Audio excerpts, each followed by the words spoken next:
Hi everyone. So in this video, I'm going to talk about one of the derivative applications in statistics, which is going to be used in least squares interpolation. So we use least squares interpolation to find if there's a correlation between the two data sets that we have. So it could be, for example, measuring our weight and height and see if there's a correlation, or it could be the distance that we ran and the amount of calories that we burn and see if there is a relationship between those two values. And using derivatives, we will be able to find the best fit line that will be in the middle of all the points. So if we start with a simple best fit line, which is a linear line that will be in the form of y equals ax plus b, and we have data points that are x, y, we will see that we need to solve for a and b instead of x and y because x and y will be numbers that's our measured values. So we will be finding a function that is going to give us the minimum amount of total error, which is going to give us the best fit line. And there's two ways to find the error between between our measured point and our predicted value, which is on the line that we are going to draw. So the first way is to find the distance, which is the difference between our experimental value and our predictive value. And the second way is finding the perpendicular distance between our measured value and our predicted value. And in most cases, the first way to do it is more common, so we are going to go with that. So here we need to find the distance between the point on the line and our value.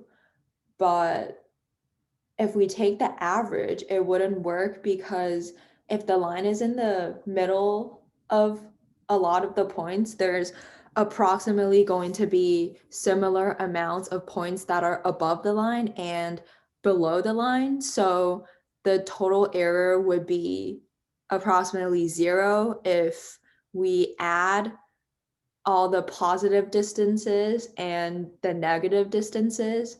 So that is why we need to use squares. So we find the sum of the total areas of the errors.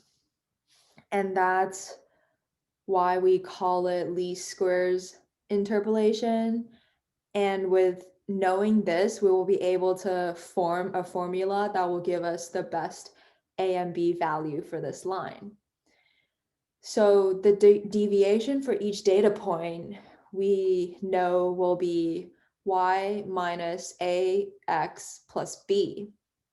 So that gives us the difference between our measure value and our predicted value. And since it's the sum of the squares of the deviation, we will have this equation which has the sum of the deviation and squared.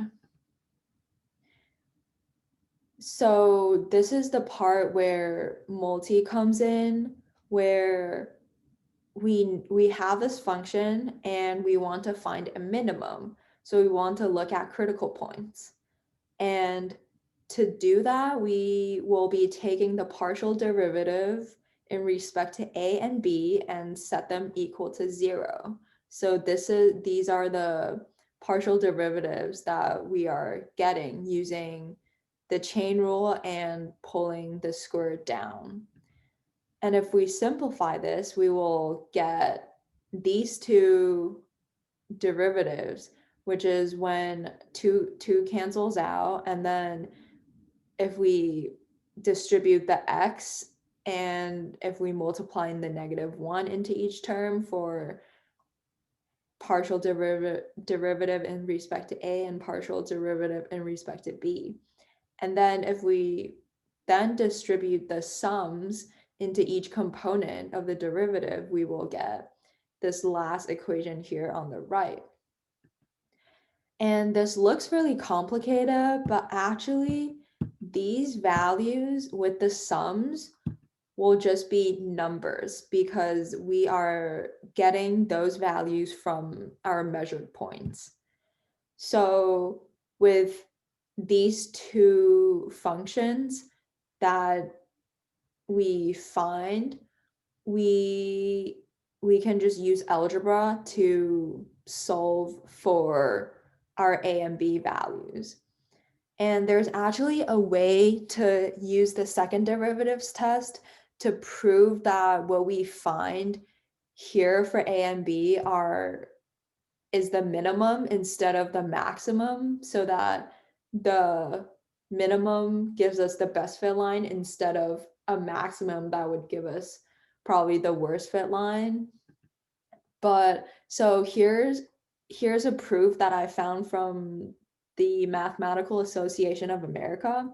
It's really complicated and it's pretty involved mathematically.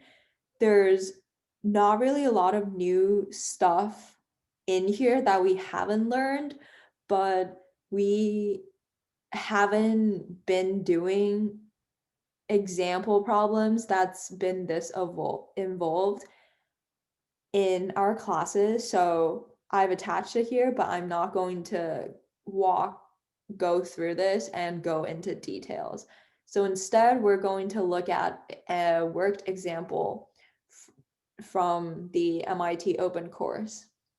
So in this question, they want us to find a best fit line for these three data points, 0, 0, 1, 2, and 2, 1.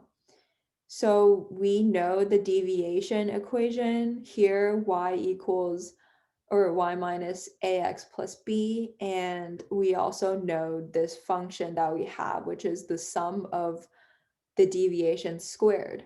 And we simply just plug in all 3 points, add them together, and then we are taking the partial derivatives in respect to a and b and set them to 0 to find the critical point. So after we simplify all of this derivative work, here we will be getting 5a plus 3b equals 4 and 3a plus 3b equals 3. And with this, it simply goes down to algebra and solving for a and b with 2 equations.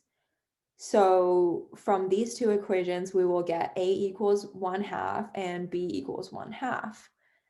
And if we were to graph it out, we will see the 3.0, 0, 1, 2, and 2, 1. And this will be the line that's y equals 1/2 x plus 1/2. So the last thing that I want to talk about least squared method is that it's way more general than linear best fit lines. We could do it for any type of equations and functions, and we can find the best fit line for basically anything by taking the partial derivatives. So here are just 2 examples. We could find the best fit line for an exponential function using the natural log, and for a quadratic function, y equals ax squared plus bx plus c, we need to take the partial derivatives in respect to a, b, and c to be able to find a minimum for to give us the best fit line.